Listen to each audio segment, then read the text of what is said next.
Senai norėjau padaryti aš laidą, kaip remontuoti pačiam kūro siurblį. Nesvarbu iš tikrųjų, ar čia MTZ, ar John Deere, ar dar kokie ten. Jeigu kalbam apie mechaninį kūro padavimą, jeigu su kompu valdo kūro padavimą traktorius, tai jau čia kita kalba. Bet mes kalbam dabar apie mechaninius valdymus. Belarusas savo čia nieko neprikūrė, čia duodu garantijas, čia pasiėmęs iš John Deere ar dar iš ko ten, nes visgi visą techniką, kokią mes turim, viską sugalvoja Amerikoje ir viską jie pasiėmė iš Amerikos, jau sovietų laikais tenais. Pas mane tokia situacija buvo, kaip tik va žiemą, čia praeitą žiemą man pagedo, reiškia negalėjau užkurti aš traktorių ir reikėjo sniegą valyti ir nėra su kom. Ir vopšiam pagal kainas, jeigu žiūrėti pas mus Lietuvoje, nelabai kas ten tos kūrų siurblius tvarko oficialiai ten. Už oficialiai tai kaina 108–105 eurų, tai čia biški nusišneka tie žmonės ir svarbiausia nėra už ką mokėti. Aš ir jeigu turėčiau pinigų tenais, kaip šieno, aš vis tiek jam neduočiau tvarkyti. Kas ten žino, kaip sutvarkys to. Čia kiekvienas žmogus gali susitvarkyti pats. Aš kaip lachatronu, va visą šitą reikalą aš kitaip nevadinsiu. Prisipirkė čia tų stendų, kas rusiškų, kas užsienietiškų, senų visokiausių, nesvarbu. Ir mum bando vparinti, kad be šitos valentelės visokiausių čia tų kolbų mums neįmanoma nureguliuoti kūro padavimą, mum ges neusikurs, karočią, ir sugriūstas traktorius. Viskas čia yra melas, čia ieško paprasčiausių durnelių, kad juos apgauti, išdurti. Ir taip jie darosi pinigus iš tų žmonelių ir viskas. Viską parodysiu šitam video, pas mane viskas veikia, kuo puikiausia, aš sniegą stumdau patenkintas. Nu gerai, taisom toliau. Čia jos kreip dėmesį nereikia, aišku, mano tai, dėl ko aš darau šitą video, mano noras, kad žmonės biški atsimertų, pamatytų, kad visur, kas susijęs su auto, visur yra melas. Tai servisai, supranti, visą kitą. Jie matos kosminius pinigus, aš neįsivaizduoju, už ką ten žmonės neša, kad pačiam galima pasidaryti jokių problemų. Tai va, taip pat su tuo siurbliu, kuris čia iš vis nieko nėra, nematau čia ką taisyti. Tai 4 spiruoklės ir minitas alkūninis velnas. Vsio. Nu, ten smulkinos visokiausi, ten plasmasiukai pakeisti, nes sudubėjai, ten akmeniniai pasidaro. Ir visa kita. Praktiškai tas siurblius, kaip išardžiau, tai visos detalės liuksiškai atrodo, nėra taip, kad ten daug keisti reikėtų. Tik tai plasmasinės tos detalės ir viskas. Mano tai problema buvo tame, kad plungeriai visiškai užkalkėjai. Nors ta sistema, ta sovietinė durna, ta išvedžiojimai, tie visokiausi labirintai, tų kūro padavimo, tai vieną bakelį, tai kitą tipo skirta, kad vandenį kažkaip neduot, kad vandenio ateitų. Vis tiek tas vanduo atėjo tos plungerius ir viskas užkalkėja, surudėja, o dabar rodo ir ledukai net yra viduje. Nu, vapšim, po faktų rodo, kad visa ta sistema, ta sovietinė, ta durna, ta, kur sugalvoja Belarusai, neveikia. Tai aš visą nupjojau ir išmečiau ir pasidariau savaip visą kūro padavimą, netokį ten išraizgiotą kaip gyvatyną, atolko jokio nėra. Nu,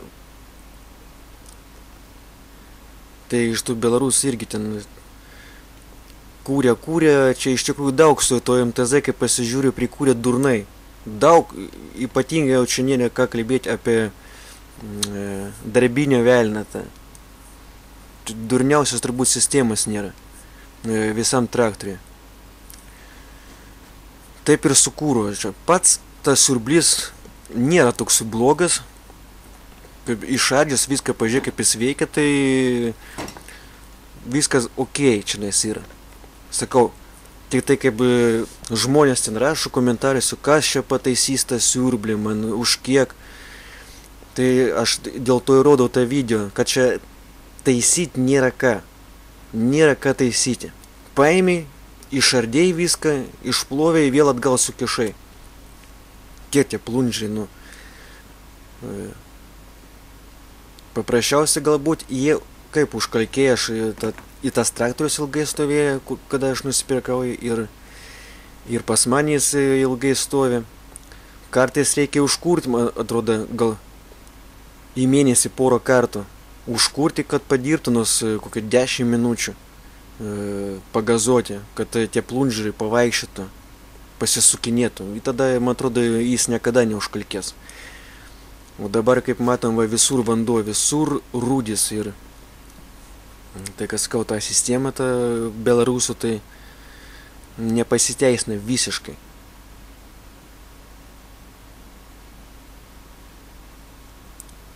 Čia kaip skambino vieną tą firmą.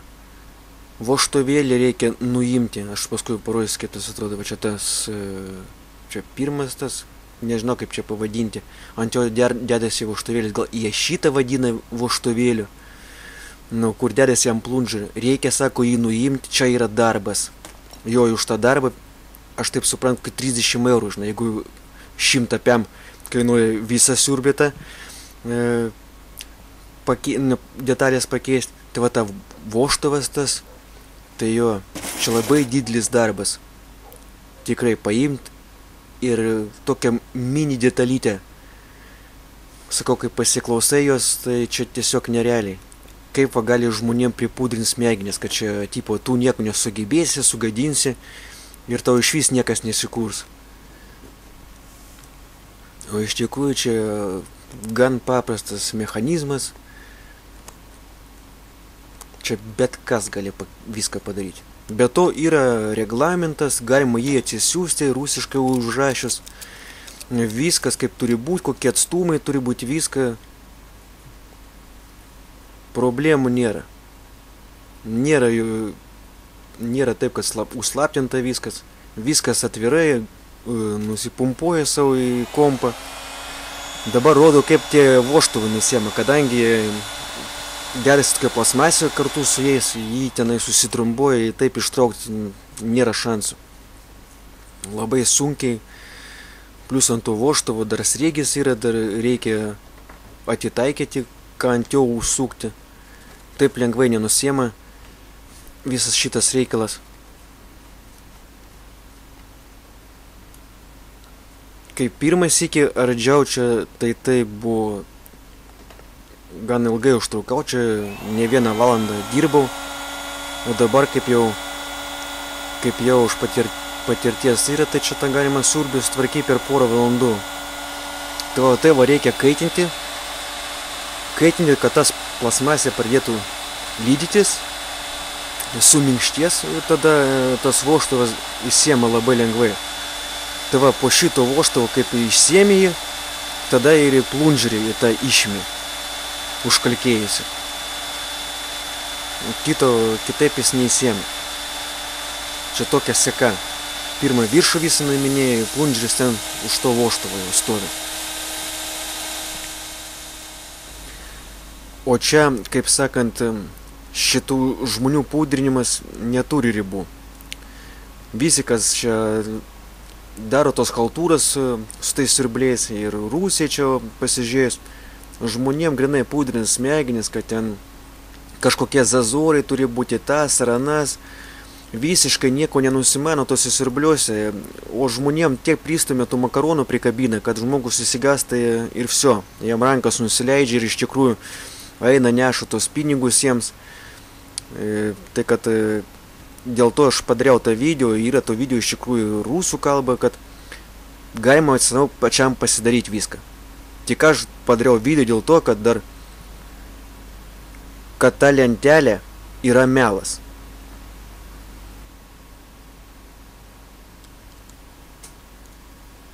Nu, kaip sakiau, vožti plunžerį paskui įsiema lengvai, niekas jam netrūkdo. Tai va čia visas darbas tas. Sakiau, sunkiausias darbas tai yra su tom spiruoklėm. Atgal paskui pašiausiai nepatogu ir spiruoklį reikia laikyti vieną ranką, paskui tą suhariką dėti. Tik vienas tas dalykas.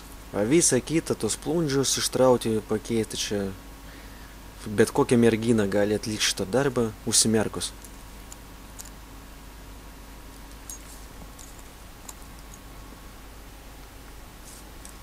Po tokio kapitalinio remonto čia vadinama, tai tas siurblys tarnaus dar turbūt kokius gali jį net nežiūrėti visą 1000 turbūt, jeigu nedaugiau valandų.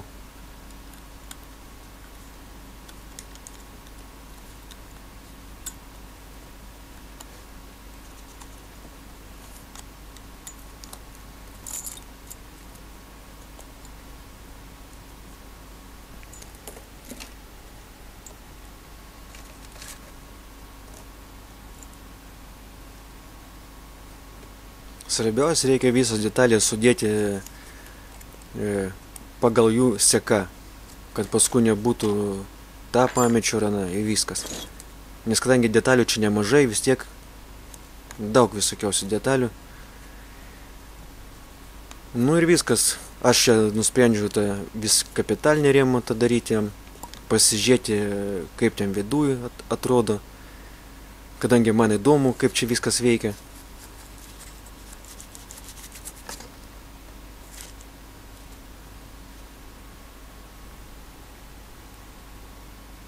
Taip, tai jeigu žiūrėti pagal tą siurblį, jis senas yra, ten traktorius 96 metų, viskas idealiai. Praktiškai niekas nesusinešiavo į detalės, nesutrintos, nesuvarytos. Nu. Reiškia, dar anksčiau kažkaip Belarusai gerai gamino, gal geresnį metalą kišo.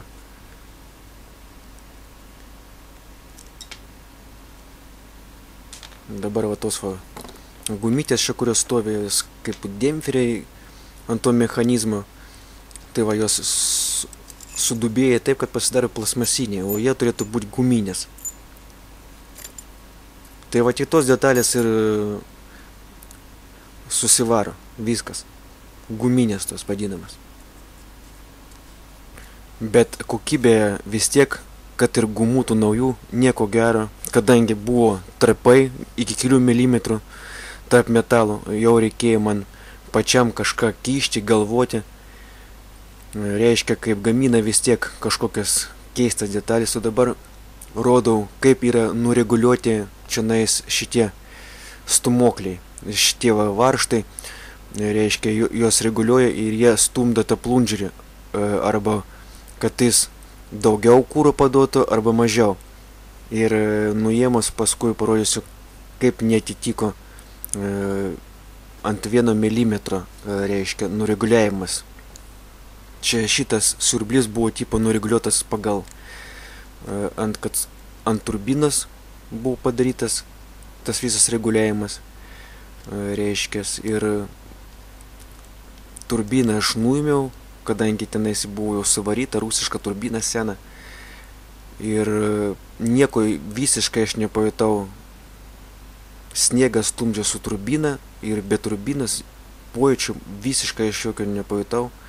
Galbūt dėl to, kad, sakau, turbina ta buvo jau visiškai nepadodavo to kažkaip oro, nebuvo to efekto. Bet kokiu atveju, kad ir siurblis čia pataisius, pakeitus kai kurias detalės, čia dar ne viskas. Dar yra kai kurie dalykai, norint, kad skūro padavimas būtų tobulas, paskui ateityje apžiūrėsim. O taip sakau, čia iš tikrųjų nėra kas veikti. Tų detalių nėra tiek daug, kad čia kaip kiti nenori imtis patys valytis, kažką žiūrėti. Viskas yra labai paprastas mechanizmas. Tik žmonėm pūdrinant smegenis, kad be to reguliavimo traktorius nevažiuos. Tai yra autopromo išmislai, kaip žmonės apdurti, išdurti ir ištrauti iš jų pinigų. Čia kaip ir visur. Dabar va rodau, koks va alkūninis velnias, mini alkūninis velnias visai neblogas. Nu ką, čia daugiau nieko ir kaip ir nieko daryti su juo nereikėjo, su tuo paprasčiausiu su kercheriu išploviau iš nuo tų visų purvų tepalų. Aišku, kad aš išpločiu nieko nereiškia, kadangi jeigu tepalas va tai juodas traktoriuje, tai jis vėl tas siurblys bus už valandos toks pats juodas. Kadangi visas tepalas iš variklio eina į tą siurblį.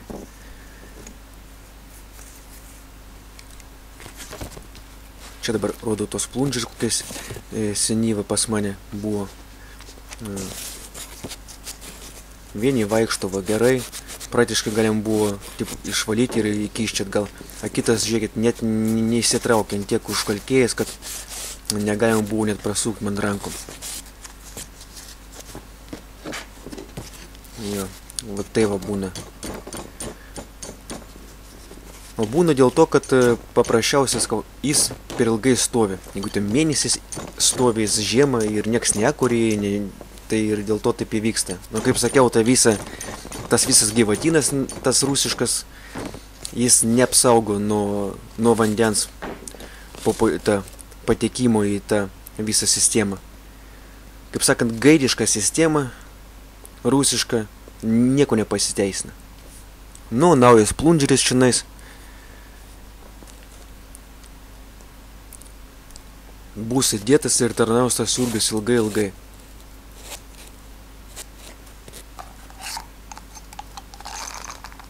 Bet čia skau, tik tai plunžeriai. Be plunžerių dar reikia žiūrėti, kad kūro tau gerai sprogdintų, kad jis gerai tekėtų. Čia tik tai siurblys, jis tik tai duoda spaudimą.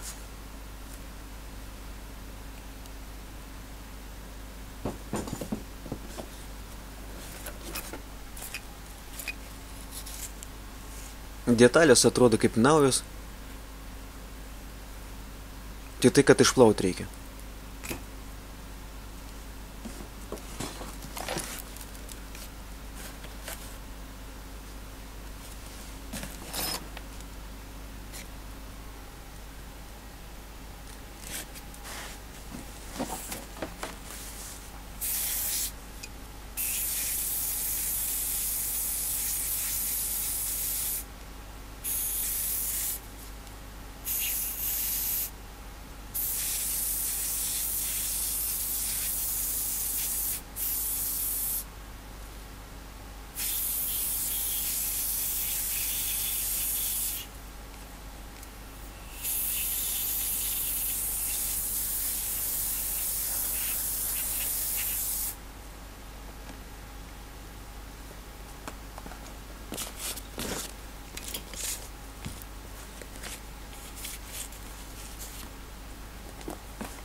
Nu dabar va rodau, ant kiek skiriasi kai kurie stumukliukai tie. Reiškia, vienas tikrai buvo nureguliuotas, nežinau kaip ten reguliavo jie. Čia dabar visas atstumas, kurį parodau, čia buvo skirtas tipo turbinai. Tas visas reguliavimas. Iš tikrųjų, aš čia skaitau, kad čia viskas lempa yra. Tas reguliavimas tas. Va, kam įdomu, tai čia tiek va turi būti va 39 mm turbininiam tam, jeigu stoja turbina. Paskui aš net nežiūrėjau to, paprasčiausia tą varžtą parodysiu paskui aš iki pat dugno sumažinau šį ir dabar skau man reikia 5 litrus į valandą. Sniegą stumdant. Ar šiaip kokius darbus dirbant.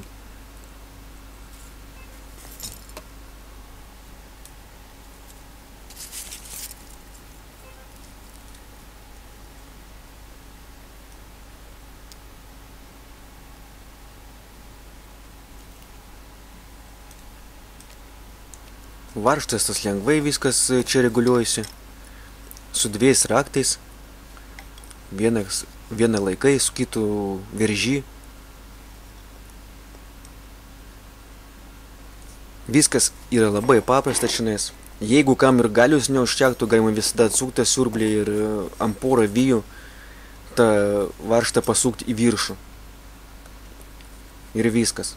Sakau, galia krenta ne dėl to, kad jis ten kiti reguliuoja, ten kažką, ten nežinau, 100 eurų mokėti, neaišku už ką, ten smegenis ten žmonėm pudrina, kad tipo be šitų aparatų negalima nieko padaryti. Tai aš galiu nusipirkti šitą aparatą, kiek jis kainuoja ten, tas rusiškas tas. 10 gabalų jau kainuoja. Nu viskas, atsidrauk garažą savo ir siūlau paslaugos. Servizas vadinasi. Už 100 eurų. Tai aš nukonkuruočiau visus čia. Nu tos oficialiai ten, kur po 100 griebia.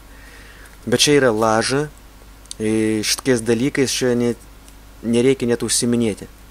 Čia sakau, viskas yra labai paprasta, mechanizmas paprastas, viskas čia rankom reguliuojasi, nereikia jokių lentelių tenais ir į nieko kreip dėmesį. Viskas čia buvo sugalvota žmonėm apgauti ir ištrauti iš jų pinigų, kaip visada. Tai buvo ir bus. Jeigu žmogus nemasto nieko, niekada pats neardo, nieko net nežiūri, nieko nebando, nu taip ir visada ir bus. Dirba viskas paprastai čionais.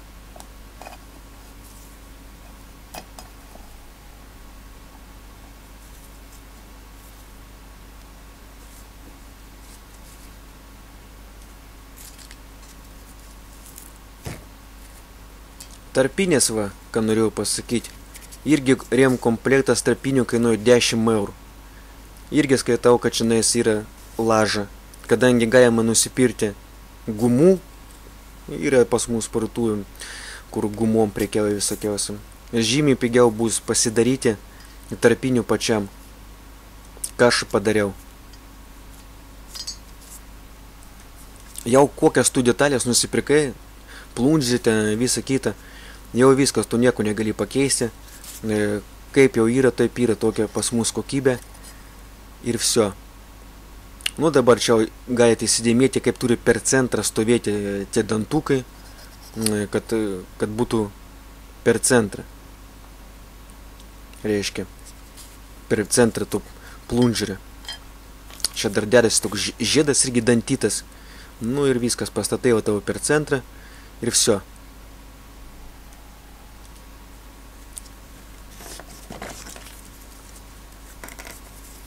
Irgi labai viskas paprasta. Pagrindinis dalykas siurblio to problema tai, kad užkalkėja plunžerį. O žmonės vis tiek važinėja su ta mazgalinė ta visą tą šitų ir vis tiek nepaėda. Vanduo vis tiek patenka į sistemą. Ir viskas. Va šitas vožtuvėlis, va, kad jį įdėti, čia darbas yra didžiausias, kai man pasakė čia. Labai sudėtingas darbas, šiandien už tai reikia griebti pinigus iš žmonių. Nu ir pagrindas, va, visada reikia, kad būtų švaru. Viską proputinėti, kiekvieną detalę. Ir tada bus viskas ok.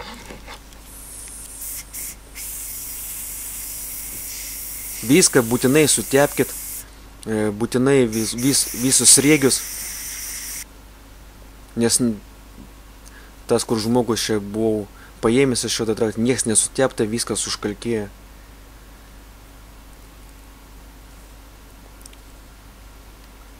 Tokie mechanizmai. Jeigu taip įdėjus, iš tikrųjų liuftas didžiausias. Aš tai neįsivaizduoju, kaip tai švistas siurblys va veikia. Viskas padaryta, dreba viskas. Čia kad ir naujo detalė įdėsi, viskas blogai taip padaryta gamykliškai, kad didžiausi liuftai. Nu, kas yra pas mus, tas yra. Sudėtingiausias darbas, kaip aš sakiau, kad įdėti suchariką tenais po tą spyruoklę. Su ta plunžerio šitą kojytę ten tą patinę. čia tą remontą sakau. Arba tu gali va duoti kažkam, kad tau padarytų, ir dar klausimas, kaip tau padarys. Arba tu pats viską turi darytis. Ir tu tiksliai žinosi, kad viską tu padarėjai gerai. Koks tau skirtumas, kas tau darys. O skirtumas yra tame, kaip tau padarys. Va kame reikalas. Tugi nežinai, kaip tau gali padaryti, arba sureguliuoti, arba dar kažką padaryti blogai. Čia viskas labai paprasta yra. Arba tu daraisi remontą pats ir už detalę sumoki kapeikas kažkokias ten, keli 10 eurų. Arba sumoki va virš 100 eurų. Ir dar klausimas, kaip tau padarys.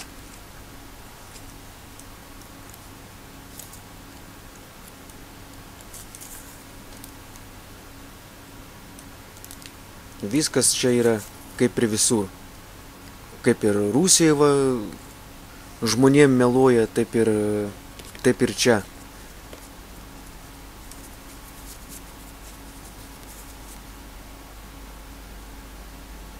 Pagrindas, kad yra melas grinai su ta kūro padavimo lentelė. Kad be jos tipo žmogus negali nieko pasidaryti.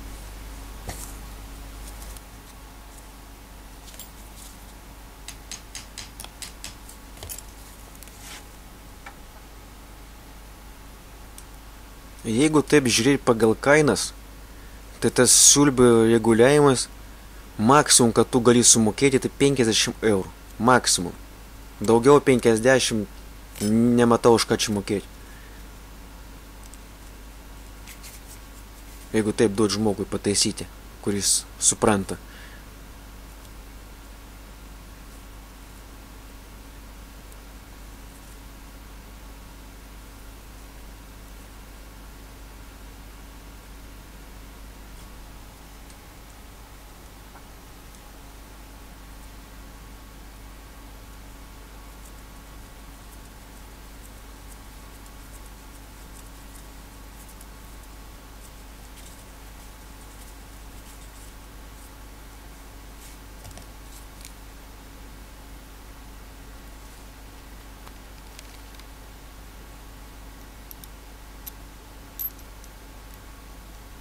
Iš tikrųjų čia labai nepatogus darbas.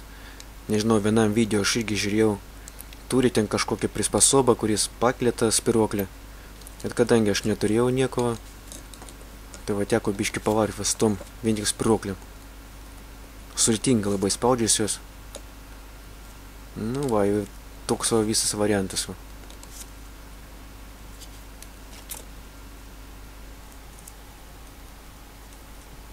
Čia va tos gumos įdėjau, jeigu matot, ir matosi kokie yra tarpai.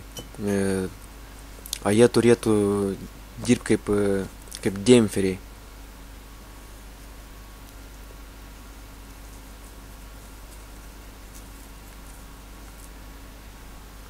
Gamina tokį fufleką visur.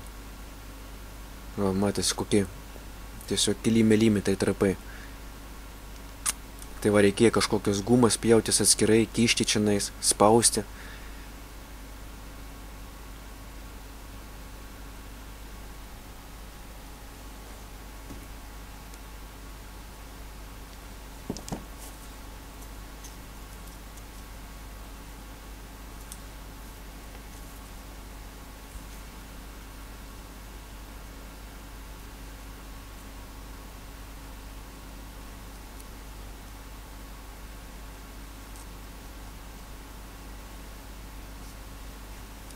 Čia, kam įdomu, tas būgnas, kada užkuria, jis paskui nuo apsukų šitie va, nežinau, kaip pavadinti, mechanizmai atsidaro ir jis kažkaip padaro, kad traktorius dirbtų ant